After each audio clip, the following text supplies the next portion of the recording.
Good morning, everyone. Welcome to Coffee and Football, presented by John Donovan and Longhorn Wealth Management Group. I'm your host, Blake Monroe, where I'm joined every day by Bobby Burton and Jerry Hamilton. Tell us where you're checking in from this morning, what you're drinking, get your questions in. It's Monday, which means Marcus Myers will be joining us, and we are 75 days away from kickoff. Nice little number there. So tell us who your favorite number 75 is. We'll come visit that later on in the show. But we got a lot to talk about. It was a news-filled weekend, guys, in multiple sports. But let's start with football recruiting. Yeah, so Texas had a number of visitors on campus. Obviously, it was a huge OV weekend. One for trying to hold serve with guys that were committed. Obviously, Easton Royal. I'm not going to go into a lot of length with that right now because you guys will have questions about it. And Greedy James, the defensive back from Manville, which – interesting. LSU's battling there, also visited Notre Dame. But a number of guys, defensive front, Jason Johnson, Tyler Alexander, big OVs there. Monshun Sales, obviously. Big OV, the five-star receiver there. Landon Williams-Callis, a four-star plus running back out of Richmond Randall on campus for an OV. So what I thought we would do, guys, to start this is kind of look at the remaining Texas targets that made official visits. Ishmael Kamara obviously is a remaining Texas target. He was on campus for an unofficial, but these are guys that made official visits. So we're going to put Kamara in a category over here. He's a target, but he didn't make OVs. So he's made two unofficials to SMU and one unofficial to Texas since announcing he wasn't going to take OVs in the summer. So we're going to focus on these guys who've taken OVs right now. Lucas Roa was on campus last weekend. It's interesting. Obviously, father has some family Penn State fans, right? That's how they're in there. One source says UCLA versus Texas. We know Penn State's still trying. We'll see where that goes. I think he had a really good visit weekend. Obviously, he was really popular with a number of the Texas staff members. I think Texas really liked the personality, kind of the attention to detail of Lucas Roa on his OV. And we're going to hear him more in depth about that and another guy coming up that was super impressive. Landon Williams-Callis, obviously, we like the in-state schools. Obviously, Oregon's in it, but Texas A&M has the relationship battle in their favor. I think he had look, these guys are going to have great visits, right? Landon Williams-Callis had a tremendous visit to Texas. Steve Sarkisian's involved in that recruitment as much as he possibly can be time-wise, and it has to be because of the change over Texas running back coach has kind of set them back in this recruitment at times. Now they're trying to overcome that at the end, and we'll see what happens. I spoke to a source close to that one this morning. A&M has the relationships battle part of this. I asked if Texas has a chance. He said absolutely. He put Houston as a sleeper in that recruitment. He also said that Oregon is in that recruitment. But I lean more to the in-state schools. I have since going down there to see Landon in the spring. I lean more to the in-state schools on this one, and we'll see where it goes. He definitely wants to have a decision before senior year, but he's also, per this source, not in a hurry to actually do this like this week or in the next 10 days. I think they want to have that right. And I still think there's more, obviously, from NIL discussions to be had there.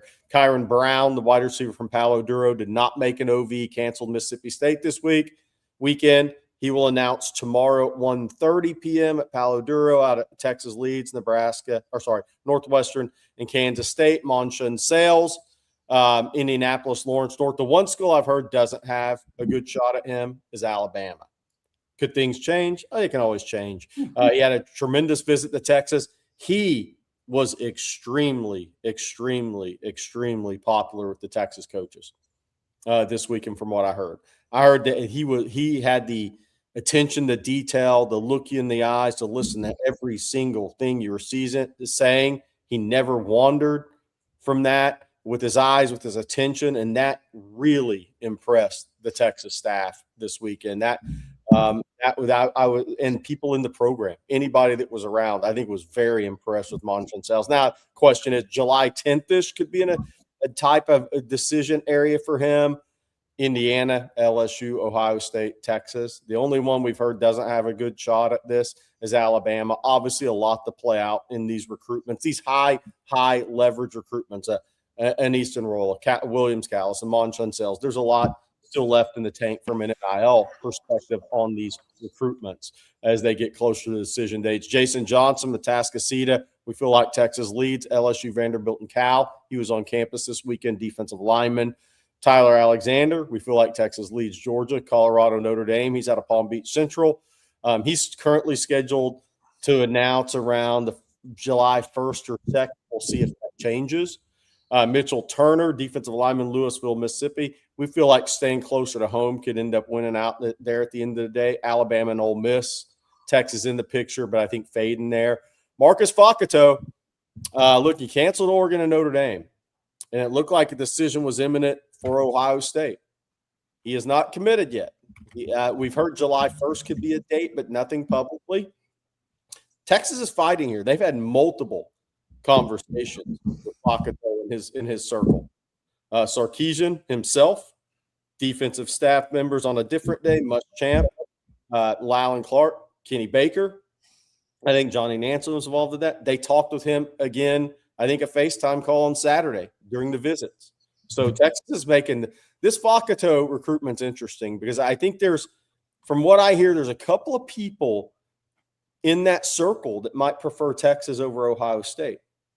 And I think Larry Johnson has done his resume. He's done a really good job. They recruited Fakato a long time. Has Ohio State in the lead there. We'll see. Texas is battling. This one I think is closer than maybe even I thought it was a week and a half ago. I'll say that. And I think Texas has closed the gap. The longer he goes on without committing, I think the more time it gives Texas here. So it's an interesting battle. I think it's close. I think Ohio State has a slight lead, but I don't think that's a done deal at this point for them. That's going to be interesting. I think Ohio State leads, to be clear, but Texas is really battling here. They won't lose this over NIL. This will come down to a decision made by Fakato and his circle. Ben Javarius Shoemaker visited Colorado this weekend. He's committed to Ole Miss. Still think that's Ole Miss versus Texas, and we'll see where that goes. I think Ole Miss is going to be very aggressive from an NIL standpoint, so we'll see where Texas goes on that front with that recruitment. Texas does want 4 interior D linemen, high school D linemen in this class. If they can do it, Fakato's different. He's an edge / defensive lineman in that Lance Jackson mold, so he is not included in that 3 to 4 interior defensive linemen. Obviously, Texas has Kasai Curry. Linebacker Jarrell Bridges ran into his father at the airport. They're originally from New Orleans, moved to San Antonio when Bridges was 7, now in Midlothian. But I think Texas, if they make a last push, will win out here. I think Texas loves his tape. 6'1", 197 is what we were told on the visit. The dad said he weighed in at 197 pounds. So 7, 8, 9 pounds heavier than I think people thought what he's listed at. I do think there's a thought that he can get to 220-ish pounds as a college football player. And with his athleticism and his ability as a coverage linebacker, I think that's enticing. Montre Jackson, we feel like Texas leads SMU, June 27th decision, canceled his Ole Miss OV this weekend. That's really what it comes down to, and I'm going to package him in with Dylan McGee. Texas versus SMU, obviously Penn State still trying. SMU wants 1 corner. They'll probably be very aggressive to get 1 corner, and we'll see where that goes for SMU. I think Dylan McGee had a great visit to Texas. Brandon Sherrard, one of the more interesting recruitments for me. LSU had a big lead. They had surged to a big lead over Oklahoma after the LSU OV. Prior to that LSU OV, Brandon Sherrard snuck on campus and worked out for the Texas coaches. And I think that was super impressive to the Texas coaches. They've always had interest there that had an OV set. Then it wasn't on anymore. Then he came in this weekend, and this is now an LSU versus Texas battle. We have not heard of a decision date there. Safety Junior Tupou out of Thompson High in Alabaster, Alabama, played at Clearwater Central Catholic 2 years prior to his junior year at Thompson High. We feel like Texas leads Alabama, visited Auburn, visited Alabama the last 2 weeks after the Texas OV. Decision date, June 26th. So, Blake, if you bring up those decision dates, as we're going to get to your questions, guys, I'm getting you guys going, getting your questions going.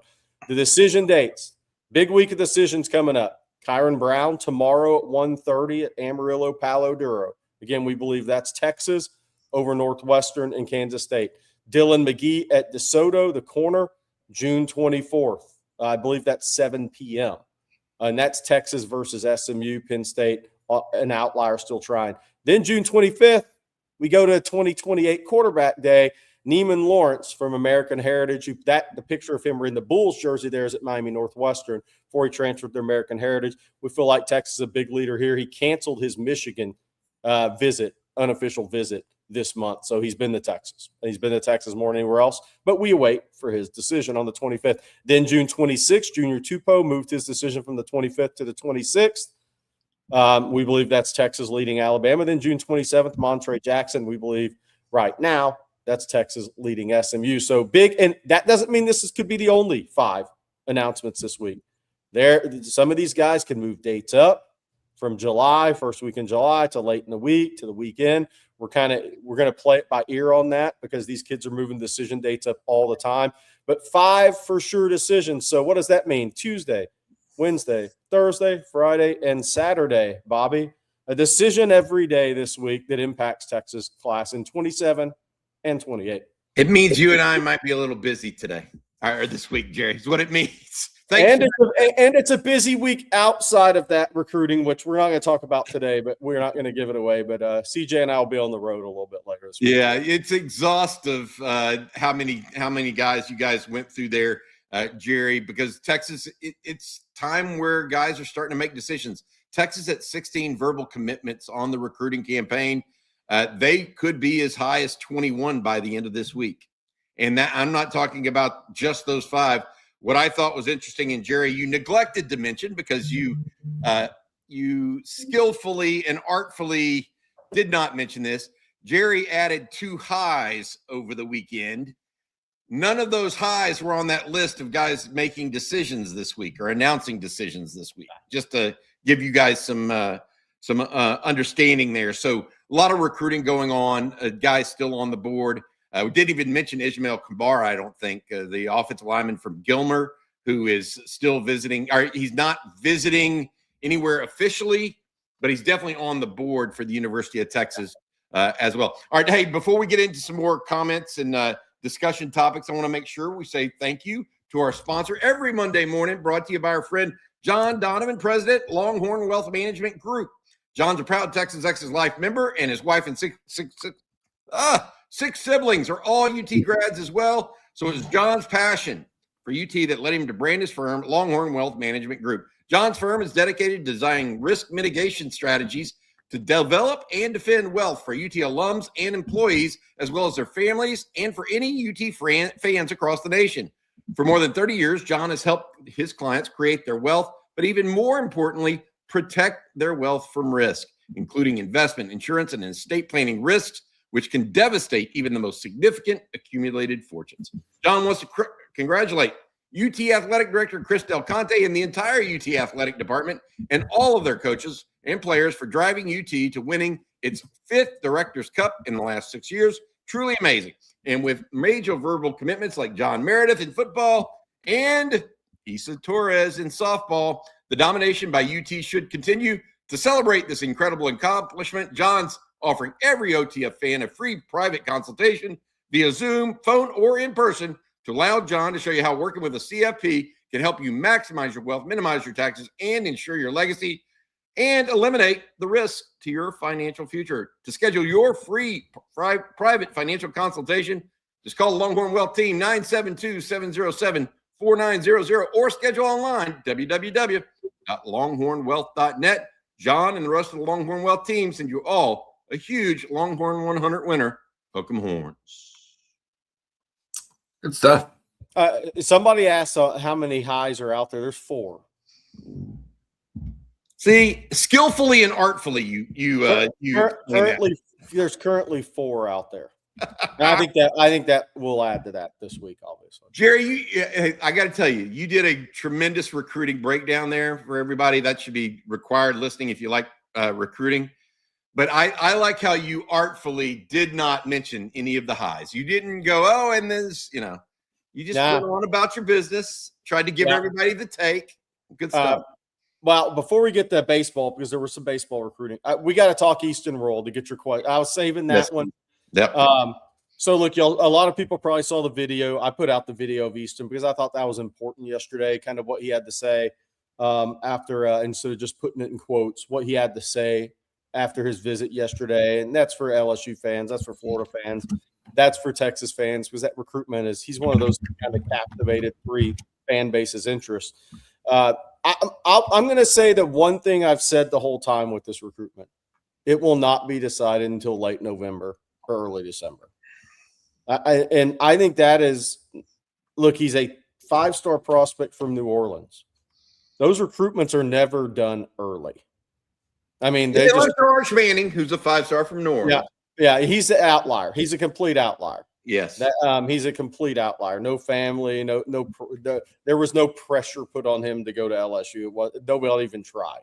He's an outlier.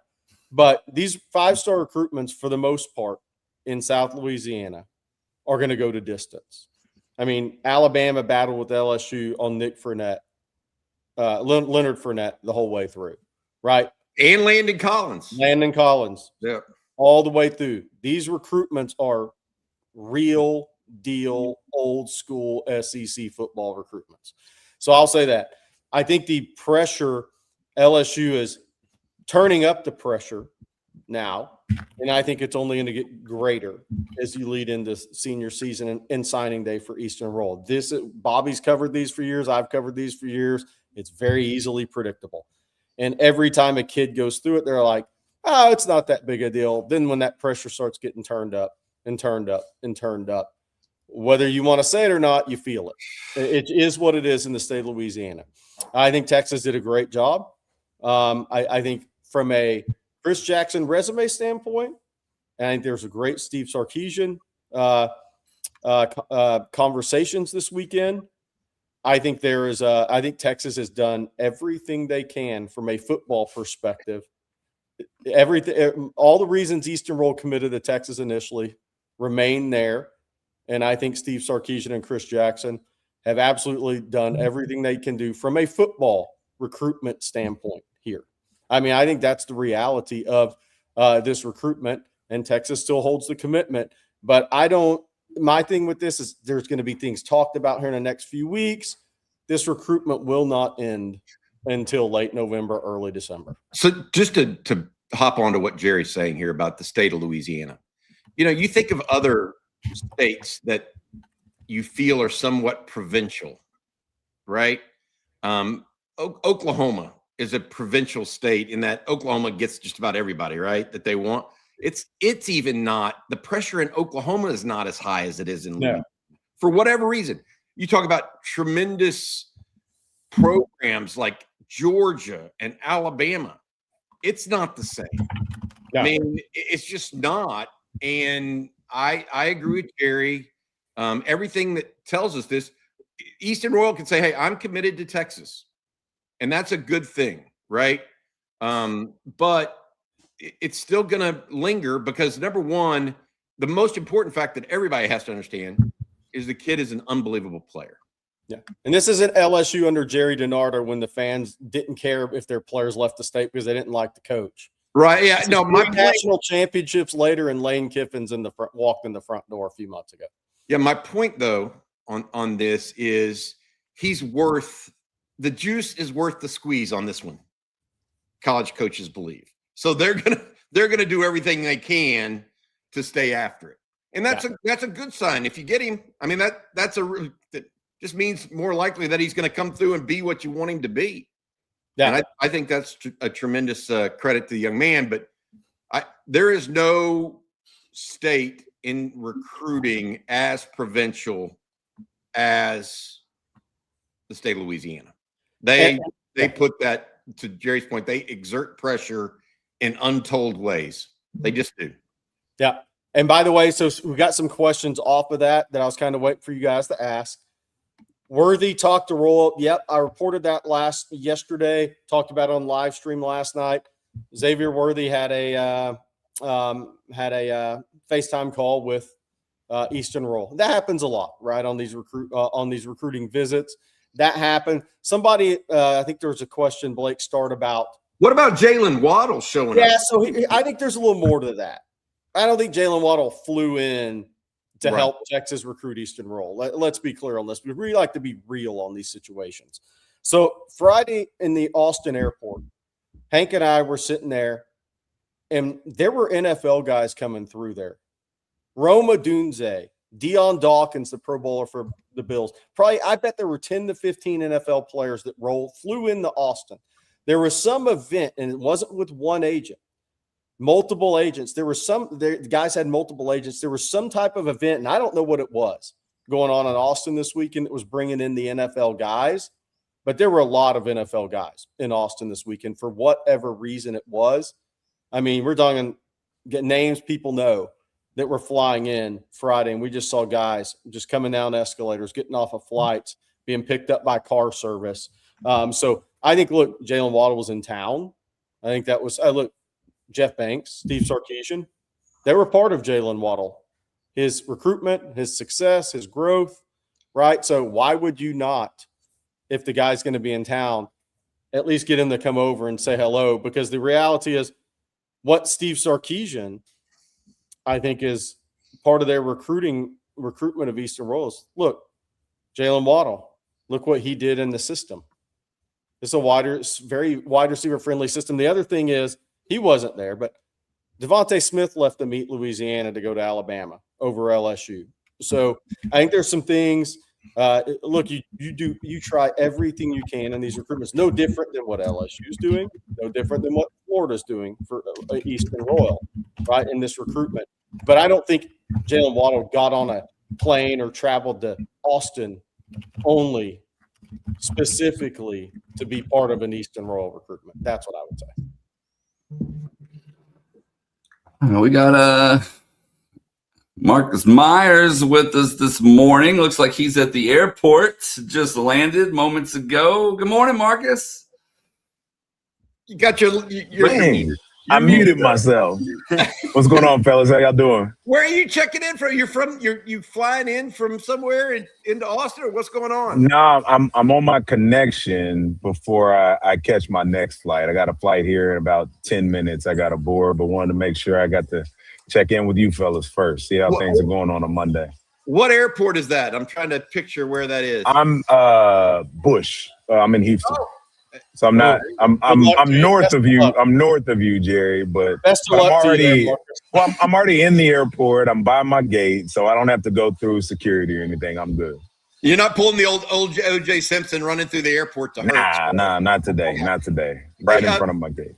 Marcus, we were talking about this a little bit earlier, and all these recruits that are coming in. Texas at 16 commitments, guys coming up on decisions right now that have been announced, and then there's other guys that are in the background that are trying to decide or have decided and just waiting to announce. I'm thinking about it from your standpoint. Jerry mentioned all these former players coming into Austin, whether it was Jalen Waddle or Roma Dunze, all of that group.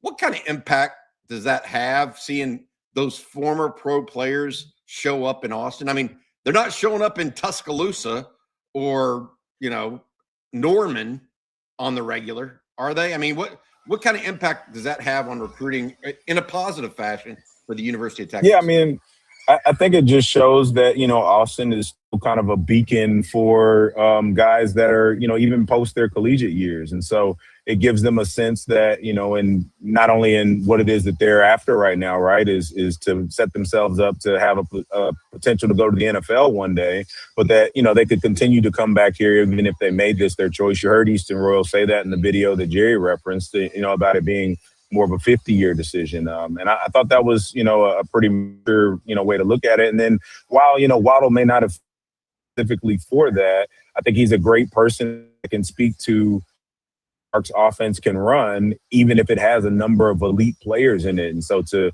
both, whether it's him, Sales, Jermaine Bishop Jr., any number of guys that may be in that room by the time he would be on campus, who better than, Jalen Waddle to be able to speak to what it's like when you're in an absolutely stacked room, you still are able to go out there and produce and ultimately become a first rounder in your own right. Marcus, we look at this football season ahead and know that these guys are back at it. Jerry said last week that he thought Kobe Black now seeing more time at safety than he did at corner. Position changes. You've dealt with that in your lifetime, trying different positions. How hard is that for somebody like a Kobe Black who spent 2 years primarily at corner to move over to a place like safety? I mean, you've done this stuff. I mean, how hard is that? And is that a tough deal for a guy that's kind of seen himself as a cornerback the whole time, potentially? Well, I think that last part, Bobby, that you touched on is the toughest. It's the mental aspect of it, right? Like he's just going to need to flip his mindset a bit of, I'm not solely a corner, but rather, a person that's trying to get on the field is, way you should be looking at is. So he's a football player more than he is just a specific corner or a safety, but he has the skill set for it. And I think, ultimately, if he trusts himself and he trusts what his coaches are telling him, then he certainly has an opportunity to seize there, because we've talked, a number of times on some different shows and some of the recordings we've done recently of how that room has, a number of guys that have kind of dealt with injury at different points in their career. And a number of them are coming off of injury. Kobe Black's healthy, by all accounts. And so it would be, a perfect opportunity for him to be able to go in there and try to carve out, some playing time. I think Jordan Scruggs did a really good job of breaking down, I think, of the other guys in his class that were, similarly rated, he's the one that's played the least. And so it sounds like to me that, he and or the coaches are hunting for getting him some more playing time, because he is a ball hawking kind of aggressive style defensive back that I think could thrive in Will Muschamp's system, especially, having Blake Gideon back on the 40. All right, Marcus, before you get going here, got one more for you. Okay, bud. As you look at it from this, former college football player, former Texas Longhorn, your thoughts on this whole idea of early commitments, Texas at 16, and Sark's strategy to be a little bit more deliberate. I haven't necessarily talked to you about this because, look, OU's had 20 plus commitments. What, Jerry, for 2 months? Yeah. A&M's trying to ring it up. What's your take on Texas's overall recruiting strategy?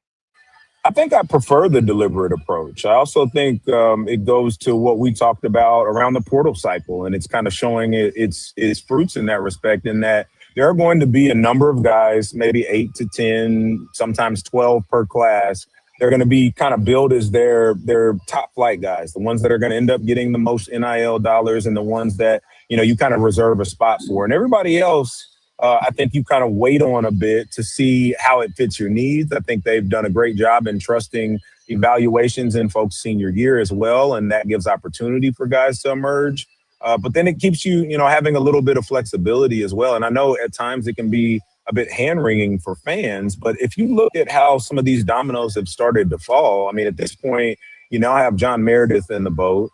And, the hope is you hold on to Easton Royal and are able to continue to add to the class. But personally, I'm fine with the approach. I think at this point, the staff has proven that it's one that, has worked for them. And so it maybe doesn't always work in the exact way that the fan base wants, but even to the point that we've, talked about as well quite a bit on the channel and on TexasFootball.com is that, they also secure their cornerstone players, right? The guys that they truly want to make sure that they're holding on to, developing. And some of the rest is just part of, big gang hunting in this kind of NIL world that we live in. And that's just a part of it. But I've been happy with, how they've gone about it. And, I personally am one that doesn't really have issues with Easton Royal's comments, because up until this point, he's been very professional about it. And he's handled everything in the exact manner that he said he would. So, a lot of people have made, issue with the exact verbiage that he used. I don't care. Like, if the kid says his commitment is firm right now, I'm fine with that, right? This, people make the analogies into dating and stuff. Well, this isn't that. Like, there's big dollars involved here, and he's one of the top recruits in the country. So you're going to have to fight, until he's able to sign to make sure you hold on to him. Tooth and nail. You'll have to fight tooth and nail on this one. Yeah. All right, Marcus, be safe traveling, buddy. Thanks for checking this. If you don't know, if you just joined us, the background there is Bush Intercontinental Airport in Houston. Good stuff. Take care of yourself, Marcus. Yes, all right, gentlemen. Thanks, talk to y'all later. Welcome. Later. Marcus always has such a good demeanor, man. Can I steal that? Like even keeled. I ride the roller coaster too much. Marcus like that even keeled, smooth talking. Hey, always smiling. We should challenge him. We should challenge him. Make him cover 3 recruiting weekends in a row and see if he stays even keeled. I don't think he would. I think he'd crack a little bit. Jerry's fit to be tied after being at the Austin airport 3 weeks. I think he would crack. I can see I can see it in Jerry's face right now. It's just easy. Love it. Hey, we need to tell folks about one of our sponsors. It's a new one, by the way, that I think is great. Look, Zen AI. This summer, don't just watch the game, vibecast it. Zen AI is the home of vibecasting, a new way to capture and share real sports conversations. No studio, no fancy gear. Your phone's the whole setup. Arguing about who should have taken the last shot, breaking down every play, hit record, talk it out, and Zen AI turns that convo into a sportscast all for you, and you can share it as clips, reels, even TikToks. An AI producer works for you behind the scenes, cleaning up your audio, cutting highlights, and helping you tweak edits just by chatting in plain English. Go live while the game is on or record your hot takes after. Bring your own co-host or find another fan in Zen AI's network or here on Texas Football. This summer, Zen AI is paying new Vibecasters to launch their first sportscast. Humans are the talent. AI is the infrastructure. Zen AI is invite only. Head to zen.ai to join the wait list. That's zen.ai or tap the link in our show notes. Thanks for the new sponsorship from our friends at zen.ai. And Jerry, if you'd be so kind, tell us about Vaughn Lane this morning.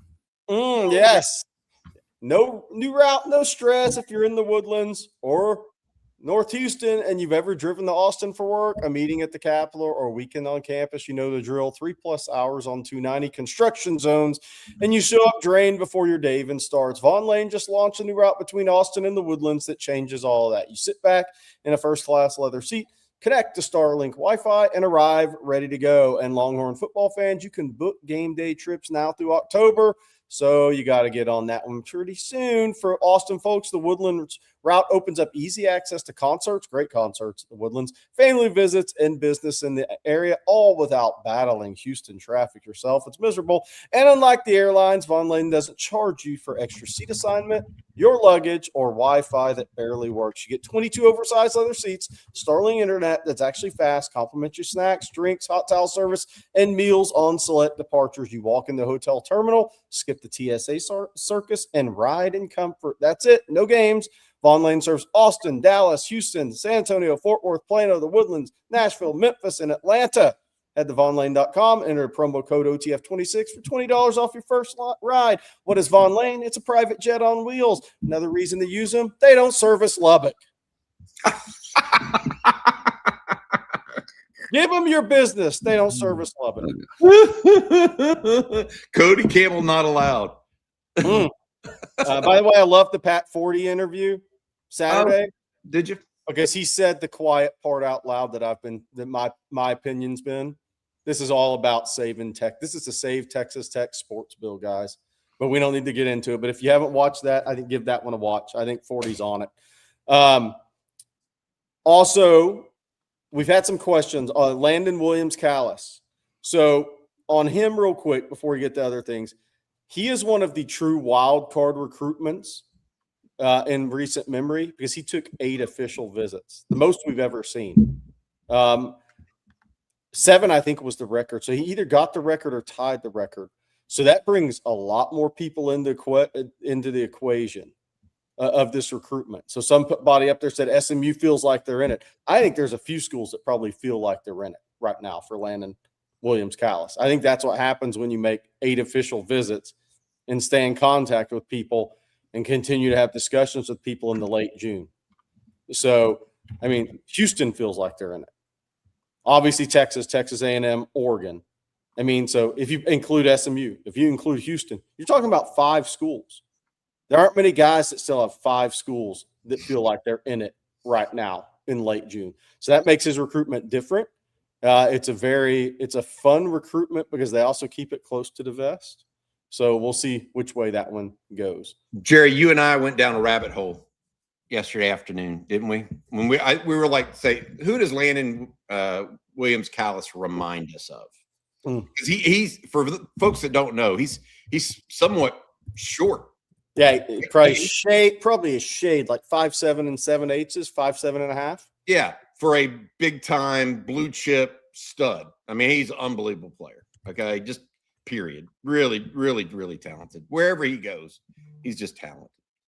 And so Jerry and I were going into this rabbit hole as who does he remind us of? Who does he look like when he was coming out? And the guy that I kept coming back to, who I think is actually 5'6" or 5'5.5", is Darren Sproles. He had that kind of contact balance for a shorter guy, and then he had that explosion to get through things, vision, intelligent runner, hard-nosed player in general, not just a little running back that can fly, right, Jerry? Yeah. He was a football player first. And so I literally went looking for Darren Sproles' high school film, and I could not find it. Now, I watched Darren Sproles in high school back in the day, but I can't remember if he looks like Landon Williams Callis or not. But how long did Darren Sproles stay in the league? 10 plus years? Yeah. The other guy is Maurice Jones-Drew. Yeah. Closest physically to him. Well, since that conversation, I was thinking about that. Maurice Jones-Drew, they may end up having the identical body type. Yeah, because they're thick all the way, wide shoulders all the way down, big hips, etc. Legs. Yeah, I like that combo because I saw Maurice Jones-Drew in high school too, at the Concord de La Salle in Northern California, and he was a stud. I mean, he was 5'7", 207 at the NFL Combine. Drew? Yeah, it wouldn't shock me if that was dang near the exact number of Landon Williams Callis, because Landon's closing in on 200 pounds right now, and I'm not sure his frame it's smart to do more than like another 10 pounds on it. Drew ran 4.39 in the 40. I think that could be a number around Landon Williams Callis. Golly. I could see that being a comparative type of number, seeing Landon Williams Callis play in person. So that's another one. I mean, that's the type of guys we're talking about. Somebody at one point on a live stream had mentioned Ray Rice too. From a body type, that's going to be right about the same thing. I mean, Ray Rice, because there just aren't many of those guys. Ray Rice was 5'8" without shoes on it at pre-draft measurables and 199, 200 pounds. So that's another one from a frame. So those are really three guys you think about. And Ray Rice ran 4.47. His L cone was 6.65, one of the best in history. I mean, do that 200 pounds is ridiculous. Jerry, in your report, I believe it was that you said Michael Lewis is one of the guys close in his circle, the former Lamar Consolidated out Southwest Houston side, Rosenberg. NFL All-Pro safety. That's his uncle, and he is very, very much the mentor in this process. Goes on the OVs with him, is a big part of that. Obviously, he has cousins, Jaquiz and James Rogers. Jaquiz coaches now at, I think, Fort Bend Travis, in that area, 10 minutes away. So they live in that same area code. So that he's got really good people that are a part of his circle in life. They understand the game, man. And what the source I talked to this morning, the thing that this person said, and I've talked to him multiple times over the years about other players as well, is what the people around him know very, very well is player-coach relationships. If you think about Michael Lewis, he went through the recruiting process. It was 2004. It was a long time ago. He picked Colorado. Then he had an NFL career. Jaquiz Rogers, Oregon State, NFL career. Those guys are really, really strong in the player-coach relationship department, and I think that's really helping him navigate some of this as well. I like Maurice Jones-Drew comp. I do too. I think that's better. I'll be honest, I didn't see enough of Ray Rice in high school. Neither did I. Make that comp. But Maurice Jones-Drew, I think he's a little more elusive than Maurice Jones-Drew, though. Yeah. He has you can tell he's. This sounds weird. You can tell he's related to Jaquiz Rogers. It's like he's in and out of grasping hands pretty quick. Yeah. Yes. Kozer 7. This is 100% on, by the way. What a great comment. Where did that go? Jaquiz had softballs stuck in his calves. Yes. I had the not pleasure of watching Jaquiz Rogers against the high school I went to, Friendswood, in a playoff game, and boy, did that go ugly. It went great for Jaquiz. Did not go well for the mighty Mustangs of Friendswood. I think they might have got 4 hands on him in the first quarter. I think the game plan is to just make him dart as much as possible, and maybe he gets tired by the middle of late third. Yeah, he did not. That guy's a good player. He had athletic stamina. That's something they will never say about Jerry Hammond. Hammond. Well, Bobby, athletic stamina. I have corn dog stamina, baby. All right, guys, we got some super chats that we need to get to while we're talking about certain recruits. And let's start with Juan here. Thank you, Juan. Junior Tuopo. How did his Alabama visit go? Did it move the needle? All we've heard, and we're going to obviously we'll be checking on it leading up to his decision, which is June 26th, is that Texas still in a good place. So can that change in 4 days? Absolutely. So we'll see, but we think there's still confidence on the Texas side there.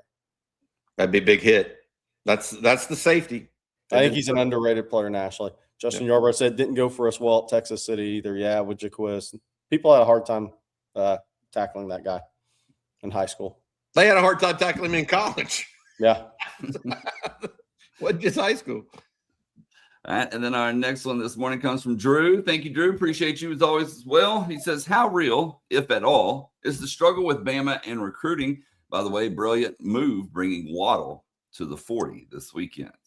Yeah, again, on the Waddle thing, I think he was in town. There was a bunch of NFL guys in Austin this weekend. But if you know he's going to be there, why not? Especially if Easton Royal's in town. And obviously Jeff Banks, Sarkisian, coach Jalen Waddle. Waddle's from Houston area, Episcopal High. I got to say this. Time out. Before we go further on this question. Jalen Waddle, was he 5'11", 6 foot at most? I bet he's 5'9". Okay. Him, Tyreek Hill, height doesn't matter, guys. Offensive skill positions, typically. It just doesn't.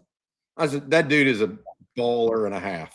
Yeah. I just want to point that out for all those people that say, oh, every receiver needs to be 6'1", every running back needs to be 6 foot and 225 pounds. Yeah. Greatness comes in all sizes, my man. Yeah. Jalen Waddle had a special combination of explosive elite lateral ability, but also had home run hitting speed. He had both. He had a combo with great hands, by the way, and 5'9.5" at the NFL Combine for him. So Alabama struggle in recruiting. Here's the only thing I'll say. I'm going to wait and see what they do in portal too, because there's different ways people are going about this. Some people are going heavy high school. Some people are going to go more heavier portal. Some people are going to try to have enough of the mix of both. We know Bama's not a top 5 NIL program, right?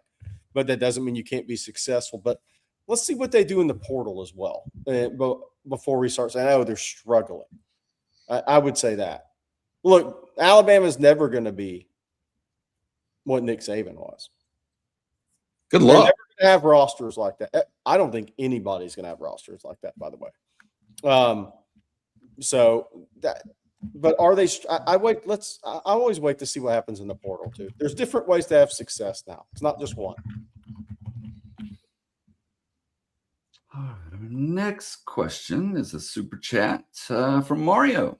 Thank you, Mario. Appreciate you. He says, why do you think the big San Antonio school districts don't produce 5-star athletes, much less 4-star? Obviously, there's a couple of they have. I think it's more cyclical. Look, Cibolo Steel at one point in time they had a lot of guys come. Caden Stearns, Malcolm Brown, they were 5-star prospects. I think it's a little more cyclical down there. Is the reality of it. It was all around the Air Force Base too. I mean, that used to be Converse Judson. Yeah. I mean, we were talking about little running backs that were really good. Gerard Douglas at Converse Judson back in the day was very similar to Jaquiz Rogers, just didn't have that build. He was about 30 pounds less. But military bases, for sure. Like Converse Judson isn't what they used to be. I think the talent's a little more spread out. And if you think about it, I think it's just a little more cyclical in the high-end guys in San Antonio. All right. And unfortunately, Rocky, with Marcus having to catch his flight, he didn't have time, but I'll make sure I'm going to screenshot your super chat and send it. By the way, Cade Hogg will be at Katy High next year. I think that'll be a really good. Not that Kingwood was bad, but I think that's going to be a really good move for him as a football player. And it worked out, obviously, due to a parent job, but that's a great place to play for him, I think. There's expectations that come with that program that are different from anybody else other than North Shore and Houston.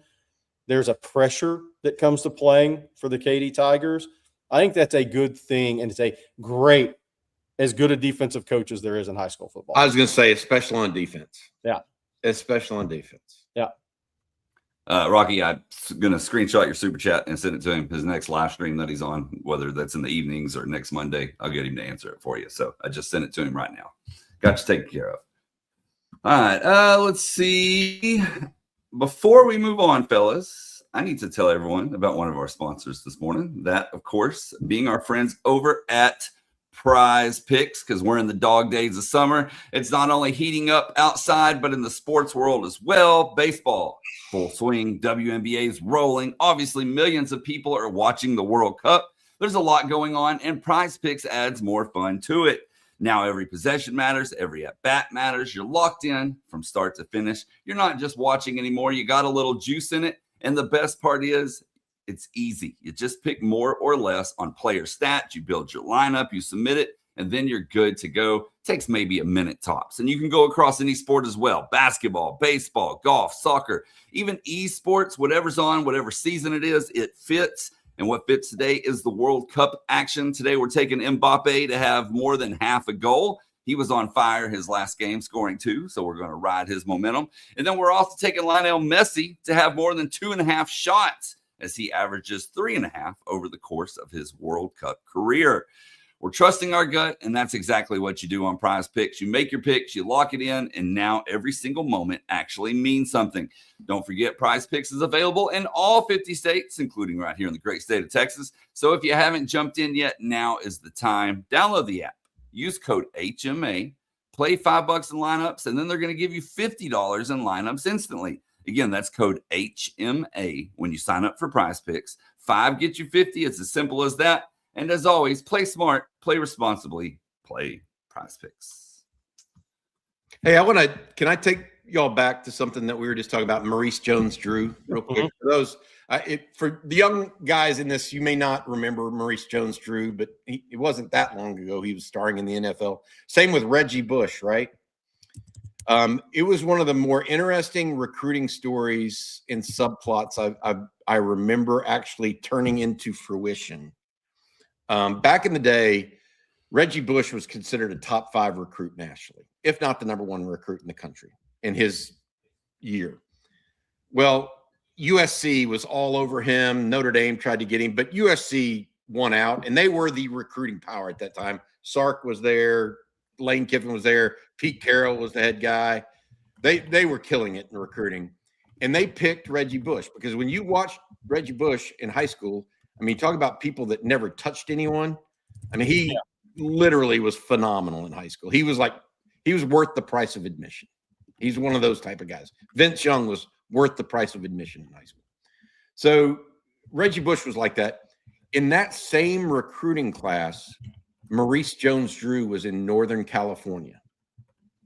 And I'll never forget, I was talking to the UCLA recruiting coordinator at the time, back when I was doing national recruiting, Jerry. His name was Randy Taylor, was a UCLA recruiting coordinator at the time. And he told me that Eric Bieniemy, who was the UCLA running back coach at the time, said they can have Reggie Bush. I want Maurice Jones-Drew, period, because he can run inside the tackles. And I was like, wait a minute, Reggie Bush, top 5 player in America. You're telling me this guy who frankly wasn't the lead running back on his own team as a junior, became a senior, is better than Reggie Bush. But Randy Taylor, the UCLA recruiting coordinator at the time, and Eric Bieniemy said yes. And I'm not saying here's the reality. Neither party was wrong. No. UCLA had the better pro back. Yeah. But my point is, UCLA wasn't wrong. No. USC wasn't wrong. That's when you're just. USC was perfect. They were smart to take Bush because the weapons they had around him, he got to play in space every snap of the football. Yep. There was not a better player in space. Yeah. But you get my point. That's one of those where you just look back on it, and I remember the conversation clear as day, and you're just like, yeah, that's the way it works in life. And Maurice Jones-Drew was a better pro. Yeah, probably Maurice Jones-Drew was a hell of a pro. But Reggie Bush was a good pro too. Yeah, he was. I mean, but a lot of people don't probably. Maurice Jones-Drew went over 8,000 career rushing yards and about 3,000 yards receiving with the 3 straight Pro Bowls. Yeah. I mean, like, he had a tremendous pro career. And if you're just joining, the reason we brought this up seemingly out of nowhere is because Jerry made the comparison of Landon Williams-Callis to Jones-Drew.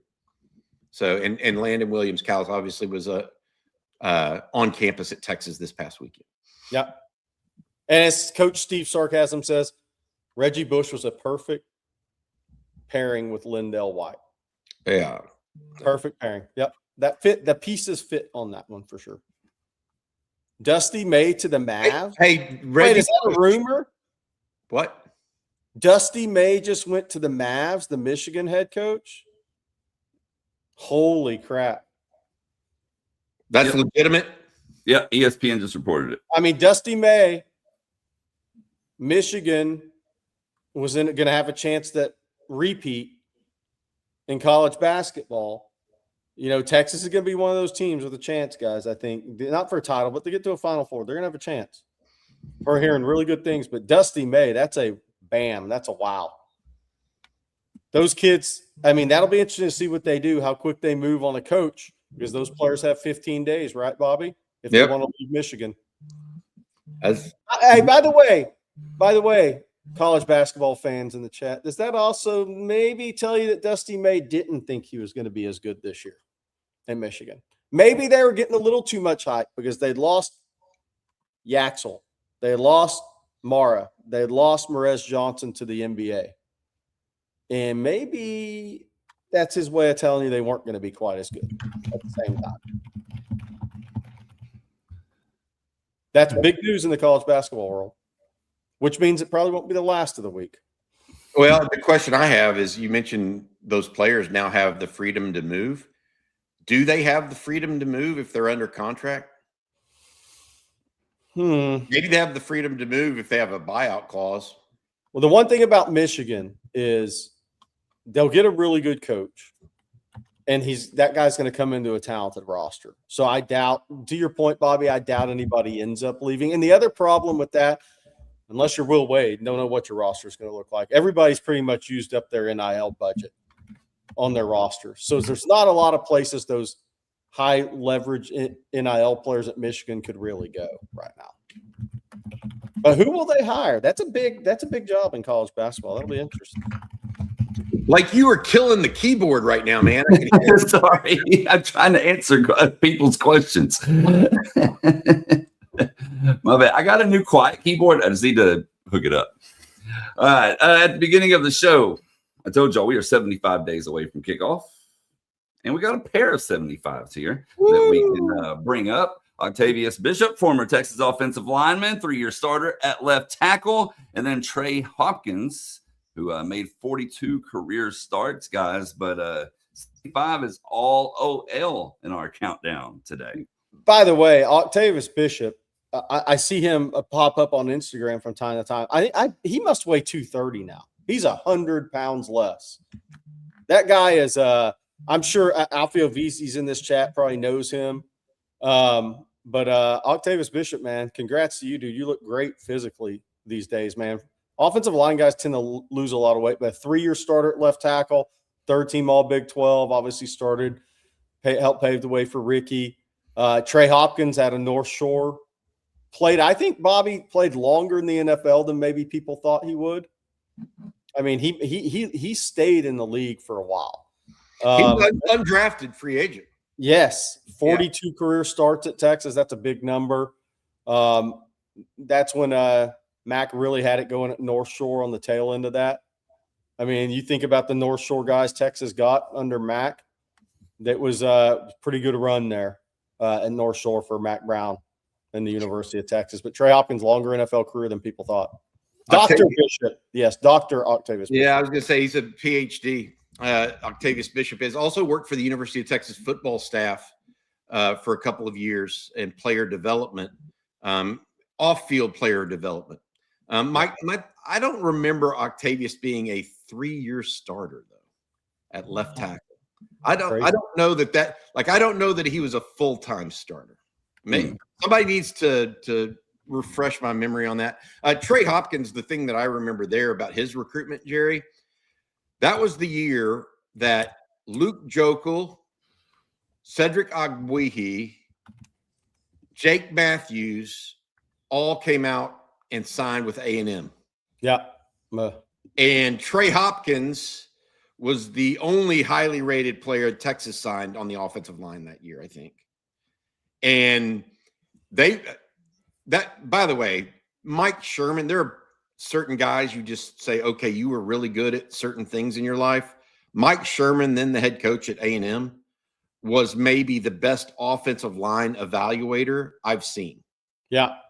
He was a phenomenal offensive line evaluator. I mean, he signed 3 first-round picks at offensive tackle in a single class. Yeah. In Matthews, Jokel, and Ogbuehi. Yeah. You remember that? 4 drafted in that class. Yeah. Unbelievable. But Trey Hopkins, I will never forget, he was the one that was most ready to go for Texas. And he was just thrown in because that was when Texas did not have a great offensive line, Jerry. You know this. We were living that. Yeah. But he got in there and contributed almost right away. Good player. Longhorn through and through too. Does anybody in the chat want my Jake Matthews Texas story? Oh God, don't do it. I'm doing it. So I went over to Elkins, and I thought Jake Matthews was phenomenal. And a Texas offensive line coach that will go unnamed had been through there recently and was watching film with that time Elkins head coach and turned to him and said, "He looks a little stiff, doesn't he?" The day I was at Elkins, I was for practice. Jake Matthews was doing the splits while getting warmed up for practice. And what made that worse was Bruce Matthews was a volunteer on the staff and was really good friends with the head coach. You think that might have hurt your chances?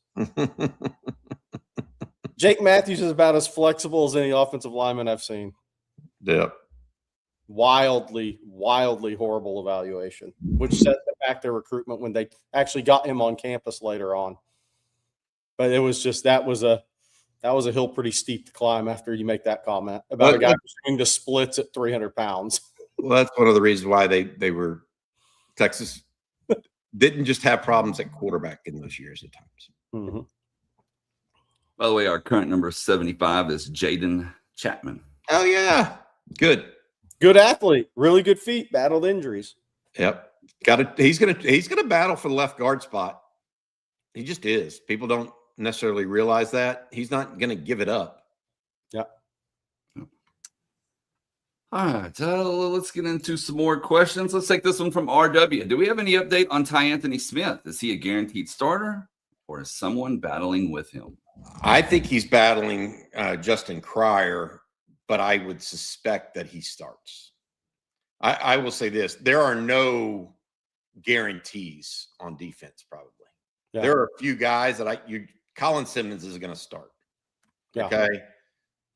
Bo Masco is going to start. Jelani McDonald's going to start. But there are very few guys where you say, "Oh, that guy's definitely starting." Yeah. Texas did well enough in the portal to make Anthony Smith's job difficult. Yeah. And I think he'll fight. I think he'll be a starter, but nobody's job is given to them. I mean, I think that Texas is a little beyond that right now. And they recruited well enough in the portal to make that a reality. Yeah. Yeah. I mean, look, who had a better game? Arch Manning and Anthony Smith had the best games in the Citrus Bowl. Yeah. I mean, they both played lights out. So I think the last time we saw Anthony Smith, he was a factor in the outcome of the game at Michigan against Michigan. I want to, as Rick St. Charles, I want to make clarification on something. That comment hurt feelings that soft on the Jake Matthews thing. No, but if you were a gold jacket player and somebody that was their evaluation of your son, would you say they don't know what they're talking about? Because after watching Jake Matthews, said this guy doesn't know what he's talking about that evaluated in that way. Yeah. It's not soft. It's like, am I going to let my kid go somewhere they don't know what they're talking about? An evaluation? I think that's more the issue. All right, Bobby, before we get to our last few questions of the day, I'm going to let you tell everyone one more time about Longhorn Wealth Management Group. I could do that. Thank you, Blake. Thanks to our sponsor, John Donovan, president of Longhorn Wealth Management Group. John's a proud Texas Exes Life member who served on the Dallas Exes board for 15 years and now has spent the last 4 helping lead and support the growth of the Collin County Exes chapter. John also consistently serves his fellow Longhorns as a certified financial planner and founder of Longhorn Wealth Management Group, the firm he created and dedicated to serving UT alums and employees, as well as their family and friends. John's proud to have Longhorn Wealth Management Group be honored this year by the Exes as a member of the 2026 Longhorn 100, which recognized Longhorn Wealth as one of the 100 fastest growing companies in America, either founded, owned, or led by UT alums. Longhorn Wealth came in at number 32 on this year's list. So to celebrate this great accomplishment and recognition, John wants to offer all OGF family a free private consultation via Zoom, phone, or in person to allow John to show you how working with a certified financial planner can help you maximize your wealth, minimize your taxes, and ensure your legacy, and eliminate the risks to your financial future.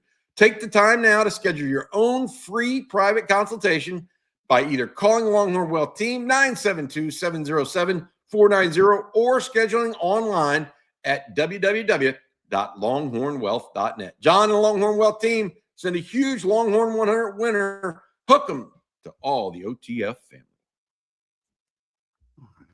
Man, we have people checking in from all over. I just saw Muschamps, corn dog handler, Belize. There was a Mongolia earlier. We've never had anybody in Mongolia that I know.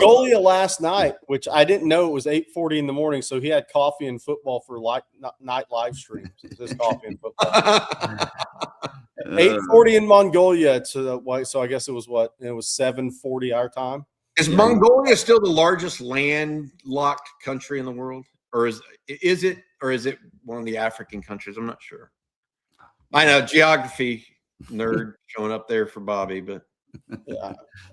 Well, speaking of last night, CW House Divided says, I asked this last night, but there was a super chat storm going on. If you had to name one game changer for this coming year, who would that be? But you can't name Arch. Or Colin. Take Arch and Colin out of it. Go a different direction. Take both of them out. Who you going with, Jerry? It's a great question. Rasheem Biles. That's where I was leaning. Because different from a Cam Coleman or a Ryan Wingo, he's actually has a chance to be in the play every single play. He has a chance to make a play every single play. Yes, could Ryan Wingo make a block? Could Cam Coleman on outside make a block in the run game? But I think Rasheem Biles has more chances to be that type of guy on a down in, down out basis. Down in, down out basis. I think that all of those guys you mentioned, the biggest – here's what I would say. I'm going to go with Trevor Goosby. It's a little bit different than where Jerry's at because I do think if you remove Trevor Goosby from this team, the delta between him and the next guy down is significant, like highly significant. And so, like Rasheem Biles, great football player, I think, gonna do some good things for Texas. Ty Anthony Smith, pretty good football player for Texas. I think, and I'm not saying that Jonah Coleman or whoever else might play left tackle might not be ultimately good. I think the difference between Trevor Goosby and the next guy up is big, really big. Yeah. I think with Biles, what I'm interested with Biles in Texas this season, and because it's been a while since all these guys hit the portal and they haven't played a football game yet. Biles was incredibly productive in the biggest games, against the best teams Pitt played. Like 12 tackles and a pick against Louisville. 8 tackles. FSU was ranked at the time. 8 tackles, but Notre Dame, 9 tackles, interception against Notre Dame. 15 tackles against Georgia Tech, so he can play the run. 15 tackles against Georgia Tech. 8 tackles against Miami. He was obviously in the bowl game. East Carolina's not a great team, but 16 tackles and a forced fumble and whatever else he did. I'm interested to see how he delivers in the big games for Texas, because he has a little bit of that in his history. And we will close with this super chat here from Rocky P. Thank you, Rocky. Josie asked me to ask Jerry, what high shocked you the most that didn't turn into a commitment? I'd have to think about that. I mean, the obvious answer is a guy who told Texas multiple times he was coming was DeCorian Moore. I think that's what Josie wanted the name mentioned before July 4th. He told other people he's coming too, though. Yeah. And we knew that. Yeah. So that's why we covered it the way we did. But not that we didn't think Oregon had a chance. Right. Because Coach Samples, they had a chance. But he had told, there was a lot of people being told around Texas. I agree with Jerry on that, because he had backed off his initial commitment, I think, to LSU or something. Yep. And so it was a high in the fact, but then we found out he had told other schools he was coming to, and I'm not sure it was just Texas, by the way, and Oregon that he had told that he was coming at one point. By the way, I'm going to bring this one up because I think it goes into a question about Eastern Roll earlier. On that name front of guys, Ryan Paraloo was brought up by Teta Pare, a long-time listener and contributor to the show. I will say this. I do think there's a difference, because somebody asked, is Paraloo like Royal? I think Paraloo had a ton of family pressure to stay home. I don't think Easton has that pressure from the mom, from people. I don't think he's facing that same situation that Ryan Paraloo was going through. So I would say there's a difference. Somebody asked about, hey, is it similar to Ryan Paraloo recruitment? I went down to see Paraloo a couple of times in person, and every time I talk to coaches down there, like, he's got a lot of internal pressure from his family to stay close to home that he's got to battle through. I'm not sure Easton has that same pressure. I don't know. All right, that is going to do it for this episode of Coffee and Football, presented by Longhorn Wealth Management Group. We want to thank them, of course, along with Zen AI, Vaughn Lane, and Prize Picks, all for sponsoring today's show. Of course, thank you all for tuning in as well. Bobby, what do you have for folks later today? Well, we are kind of on our toes. I will just say that as it relates to possible recruiting news breaking today, because we don't have a time frame yet on one of those Jerry's highs. So it could be today, it could be later this week, could be next week even. We don't have a confirmed time, so we're on the lookout for that. If there is any news, we will obviously break in with that. Also, we have a live stream later today make sure you check us out over at ontexasfootball.com. Jerry, CJ, Hank, Jordan, those guys did a tremendous job this weekend covering the recruiting weekend that Texas had. $3 for 3 months right now, guys. If you go to ontexasfootball.com, we're only going to have this special going on for another couple of days here until the end of the month. So $3 for 3 months for ontexasfootball.com. New subscribers only. Please give us a try and check us out. And while you're at it, don't forget to hit that like and subscribe button, ring the bell so you're notified anytime we go live, post content, whatever it may be. That way we got you covered around the clock with the best Longhorns coverage around. Well, we hope you all have an outstanding day today. Of course, we'll be back same time, same place tomorrow. So for Bobby Burton and Jerry Hamilton, I'm Blake Monroe, and we'll see you then. Go Horns.